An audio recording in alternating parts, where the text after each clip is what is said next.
Welcome back to Tailosive Hypocrites, ladies and gentlemen, cause today we're going future to the back and talking about Touch ID, our little old friend that we had forgotten, that now we're all starting to miss because of multitudes of reasons. But in today's video, I'll be explaining my new updated opinions because circumstances change, experiences change, and because of that, I now would like to make the case for Touch ID coming back to the iPhone. Let's begin. I know some of you have been watching for a while.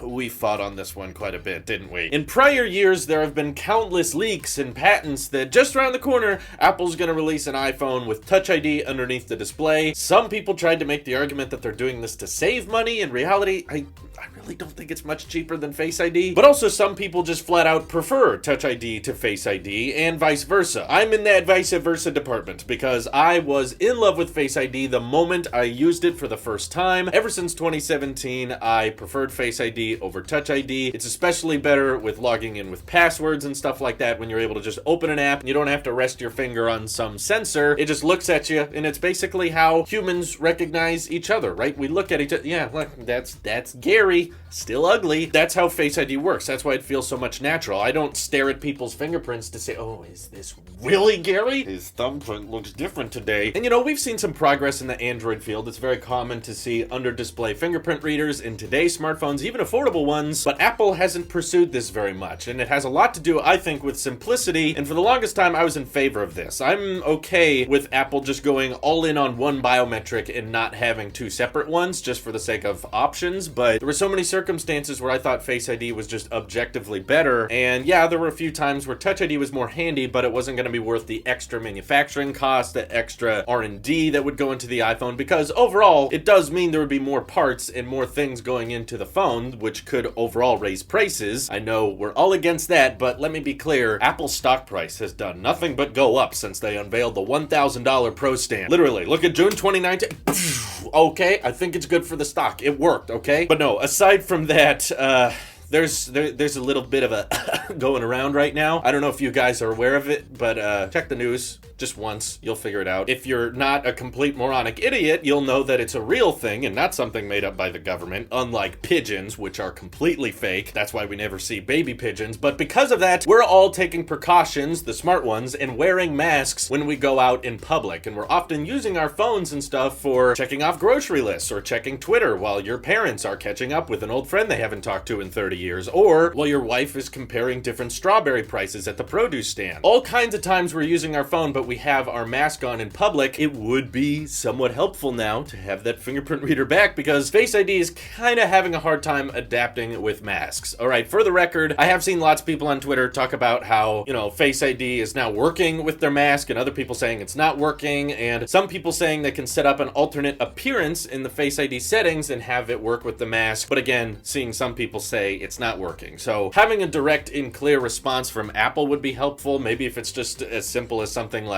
you know, Face ID can detect when you're wearing a mask now, and maybe it's a little bit less secure, but it will look at, you know, this region of your face, and if that lines up, sure, there's less data points, but it will let you in. And providing that option back for those who want it and for those who are wearing a mask, I think it makes a lot more sense than it used to. And it could be because I'm biased. You know, for many, many years, I had psoriasis on my hands, and that meant that Touch ID never worked for me. Even way back in the iPhone 6 days, that was a phone with Touch ID I had for a long time, but I couldn't use it because of my stupid skin disease, so I couldn't unlock anything. And Face ID, it was like me enjoying biometrics for the very, very first time. So that's why I was kind of like, forget Touch ID, get rid of it. But since then, I've medicated, I've got treatment, and now my fingers are normal. I can use fingerprint readers again, as you guys saw. Look at that. It works perfectly every time. No, honestly, it doesn't. Sometimes I put my finger there and it just doesn't do anything. But I have been enjoying it on the Pixel 4a. It's very quick, it's very snappy, and I don't like that it's on the back. I don't think Apple would do that, but the fact that there are lots of supply chains now building in fingerprint readers underneath OLED displays these days means that if Apple wanted to implement it, they probably could do it in a cost-effective manner. You know, it doesn't have to be super, super fast Touch ID, although, of course, that would be nice if we're rocking the A15 chip, because I'm not talking talking about iPhone 12 in this video. I'm talking best case scenario, probably iPhone 12s next year. That's likely when we would see this, because I'm sure this internal debate between Face ID and Touch ID still goes on at Apple all the time. There's a bunch of employees that are bigger nerds than we are arguing about, no, Face ID is better, no, Touch ID is better, no, both is better, no, neither is better. Let's not have security anyway, because the government can see all this crap regardless. I'm sure all those debates are taking place, but this pandemic thing going on that's making people have to cover their faces all the time, and Apple, of course, encouraging it with Memoji and all that, it's definitely got to make Apple think twice about it, and iPhones